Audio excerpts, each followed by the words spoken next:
نیوز سچ ہے دوستو، آیت اللہ سید علی خامنئی اب اس دنیا میں نہیں رہے۔ جنگ کے دوران وہ شہید ہو گئے۔ یہ ثابت کرتا ہے ہمارا جو دنیا کا سب سے بڑا نیوز چینل، اسلامک نیوز چینل الجزیرہ الہند ہے، اس سے یہ دیکھیے، آپ اسکرین شاٹ میں لگا رہا ہوں، آپ دیکھ لیجئے گا۔ اور جو ایران کا ایک پرسنل ٹی وی چینل ہے، اس کی بھی ایک کلپ میں لگا رہا ہوں، وہاں سے بھی انہوں نے یہ ظاہر کر دیا کہ اب ایران کے بادشاہ نہیں رہے، انا للہ و انا الیہ راجعون۔ تو دوستو، پہلے میں نے تحقیقات کی، اس کے بعد یہ ویڈیو ڈال رہا ہوں سوشل میڈیا پر۔ یہ بات سچ ہے کہ ہمارے بیچ ایک بہت بڑھیا لیڈر نہیں رہے ہیں، ان کے لیے دعا کریں۔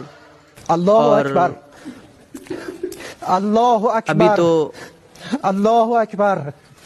من المؤمنین رجال صدقوا ما عاهدوا الله علیہ فمنهم من قضى نحبه ومنهم من ينتظر وما بدلوا تبدیلا۔ انا للہ